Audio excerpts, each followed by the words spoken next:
Hello everyone, welcome in educated wings. कैसे हैं आप सभी? आई होप आप सब बहुत अच्छे होंगे और आपकी गवर्नमेंट एग्ज़ाम जो भी आप दे रहे हैं उसकी प्रिपरेशन बहुत अच्छी चल रही होगी। दोस्तों, हम लोग इस चैनल पर यानी एजुकेटेड विंग्स चैनल पर उत्तराखंड लेक्चर एग्ज़ाम की प्रिपरेशन कर रहे हैं। इसके लिए मैं आप लोगों के लिए क्वेश्चन सीरीज़ डेली अपलोड करती हूँ। आज का जो टॉपिक है how to prepare for exam and get good marks in exam. तो दोस्तों, आज का जो वीडियो है हम गवर्नमेंट एग्ज़ाम में अच्छे मार्क्स कैसे प्राप्त करें उसी से संबंधित होने वाला है। दोस्तों, आज के इस वीडियो में इस सेशन में लास्ट तक बने रहिएगा। बहुत ही इंपॉर्टेंट टिप्स हैं आप सभी के लिए कि एग्ज़ाम में गुड मार्क्स कैसे अचीव करें, कैसे अच्छा परफॉर्म करें। तो प्लीज़ जिन्होंने भी चैनल सब्सक्राइब नहीं किया वो चैनल को सब्सक्राइब कर लें, शेयर करें लिंक एंड लाइक करें। तो आज का फर्स्ट पॉइंट है हमारा how to improve your mindset. अपने माइंडसेट को कैसे इम्प्रूव करें, माइंडसेट कैसे करें, यही हमारा फर्स्ट टॉपिक है, फर्स्ट पॉइंट है। तो दोस्तों, हम किसी भी एग्ज़ाम की प्रिपरेशन के लिए हमें सबसे पहले चाहिए होता है कि माइंडसेट कैसे करें, राइट। माइंडसेट करना बहुत ज़रूरी है।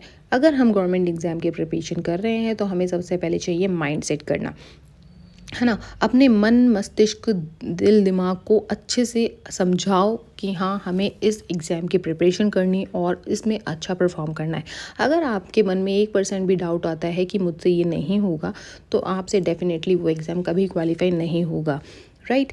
अपने मन को बनाओ, दिमाग को बनाओ कि मैं कर सकता हूँ, मैं कर सकता हूँ या मैं कर सकती हूँ, ठीक है।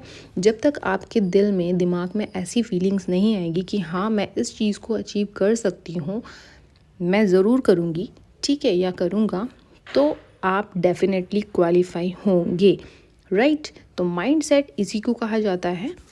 नेक्स्ट पॉइंट आता है हमारा सेकंड पॉइंट, पैटर्न एनालिसिस।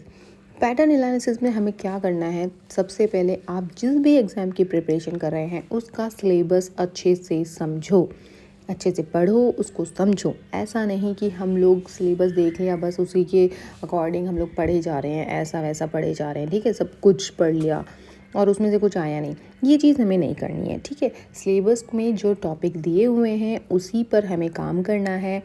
दूसरी चीज़ आती है, हमें क्या करना है? स्टडी हार्ड नहीं करनी है, हमें स्टडी स्मार्टली करनी है। यानी हमें ऐसा नहीं सिलेबस लिया और हम करते जा रहे हैं, उसको ख़त्म करते जा रहे हैं, ख़त्म करते जा रहे हैं, ये चीज़ नहीं करनी है। हमें दूसरी चीज़ क्या एनालिसिस करनी है? हमें प्रीवियस ईयर के जो क्वेश्चंस हैं उसको पढ़ना है, ठीक है। प्रीवियस ईयर के जो क्वेश्चंस पेपर हैं उनको एनालिसिस करना है कि किस टॉपिक से कितने क्वेश्चंस पुटअप हुए हैं। एक रजिस्टर लीजिए, एक पेपर लीजिए, उसमें अपने टॉपिक्स को लिखिए कि इस टॉपिक से इतने क्वेश्चंस पुटअप हुए हैं, किस किस साल में कितने क्वेश्चन पुटअप हुए हैं। That will be much better, ठीक है। अब आपको क्या करना है? आपको ये करना है कि जिस भी टॉपिक से क्वेश्चन पुटअप हो रहे हैं उस टॉपिक पर आपको ज़्यादा फोकस करना है। अदर टॉपिक को भी आपको ध्यान देना है, बट जहाँ से क्वेश्चन ज़्यादा पुटअप हुए हैं प्रीवियस ईयर में तो उन पर आपको अच्छे से वर्क करना है, राइट। हमें स्टडी स्मार्टली करनी है, ना कि हार्ड, ओके। तो अब थर्ड पॉइंट है हमारा वर्क ऑन सिंगल सोर्स। अब इसमें भी हमारे 2 पॉइंट्स निकल कर आते हैं। पहला है हमारा, फर्स्ट है एम।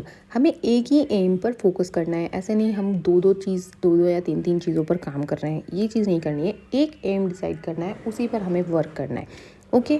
नेक्स्ट थिंग इज़, हमें ऐसी बुक चूज़ करनी है जो पूरा सिलेबस कवर करे। ऐसा नहीं करना है हमें इस टॉपिक से, एक ही टॉपिक से रिलेटेड हमने 2-3 किताबें इकट्ठी कर रखी हैं, ये चीज़ नहीं करनी है। हमें एक ही बुक को अच्छे से पढ़ना है और पूरे ध्यान से पढ़ना है। उसी बुक में आपको सब टॉपिक्स मिल जाने चाहिए, ऐसी बुक का चूज़ करना है, राइट। यानी कि आपको सिर्फ और सिर्फ सिंगल सोर्स पर वर्क करना है, ओके। जिससे आपकी जो सफलता है, सक्सेस के जो चांसेस हैं वो ज़्यादा बढ़ जाते हैं। जब आप एक बुक को पढ़ते हैं, अच्छे से पढ़ते हैं, उसमें से आपको बहुत कुछ सीखने को मिलता है। हम जब अलग अलग बुक्स पढ़ते हैं तो उससे हमें डाइवर्ट बहुत जल्दी हो जाते हैं। नेक्स्ट आता है हमारा फोर्थ पॉइंट, इवैल्यूएट योरसेल्फ। अब जब आपने माइंड सेट कर लिया है, पैटर्न एनालिसिस कर लिया है और वर्क ऑन सिंगल सोर्स, यानी आप एक ही चीज़ पर काम कर रहे हैं, तो ये सब चीज़ें करने के बाद में आपका आता है काम फोर्थ पॉइंट सेल्फ चेक, यानी कि इवैल्यूएशन योर सेल्फ। ठीक है, इवैल्यूएट योर सेल्फ। अब आपको खुद का मूल्यांकन करना है। आपको क्या करना है, धीरे धीरे स्टडी का जो टाइम है आपका, पहले 1 घंटा कीजिए, उसको इंक्रीज़ कीजिए 1 घंटा, लेकिन आपको डेली करना है, कंसिस्टेंसी बनाए रखनी है। ठीक है, टारगेट करो कि मुझे 1 घंटा पढ़ना है, बिना किसी इंटरप्शन, बिना किसी डिस्टरबेंस के मुझे 1 घंटा अपना कंप्लीट करना है। ठीक है, इससे आपको पता चलेगा कि मैं 1 घंटा बैठकर पढ़ सकता हूँ या नहीं पढ़ सकता हूँ। ठीक है, मुझ में क्या कमी आ रही है, क्या डाइवर्ट करने वाली चीज़ें हैं, उन चीज़ों को अपने से दूर कीजिए। दूसरी चीज़ आती है कि आपने जो भी टॉपिक पढ़ा है उसके क्वेश्चंस लगाना शुरू कीजिए अपने आप, है ना। उस टॉपिक से रिलेटेड अपने आप थ्योरेटिकल आप पर प्रैक्टिस कीजिए और एक पेपर में लिखना शुरू कीजिए। इससे क्या होगा, आपको जो भी उस टॉपिक से रिलेटेड जो भी आपके दिमाग में बातें बैठी हैं, जो कुछ भी आपको याद हुआ है, उसको आप अपने से लिखेंगे तो आपको जल्द ही इम्प्रूवमेंट अपने आप में दिखेगा। तो दोस्तों, ये थे हमारे 4 इम्पॉर्टेंट पॉइंट्स, 4 इम्पॉर्टेंट टिप्स, जो कि है mindset, pattern analysis and work on a single source and evaluate yourself. तो दोस्तों, ये 4 चीज़ें, इन चीज़ों पर अगर आपने काम कर लिया तो आप अपने मार्क्स को बहुत ही अच्छे से अचीव कर सकते हैं और बढ़ा सकते हैं कि हाँ, हम एग्ज़ाम में अच्छा परफॉर्म करेंगे और ख़ुद का सेल्फ कॉन्फिडेंस को इंक्रीज़ कर सकते हैं। अपने आप को मोटिवेटेड रखिए, कभी भी डीमोटिवेट मत होइए। अगर आपको डीमोटिवेशन होता है तो प्लीज़ अपने पेरेंट्स के बारे में सोचिए, अपने एम के बारे में सोचिए।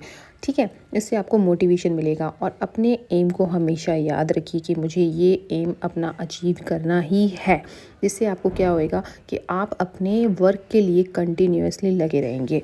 ठीक है, तो आपको चाहिए कि आप हमेशा अपने काम पर फोकस रहें, अपने एग्ज़ाम के लिए फ़ोकस रहें। तो दोस्तों, अब ये होता है सेशन का एंड। आई होप आप सभी को पसंद आएगा। नेक्स्ट वीडियो मेरा जल्दी अपलोड होगा। Till then, bye bye and take care.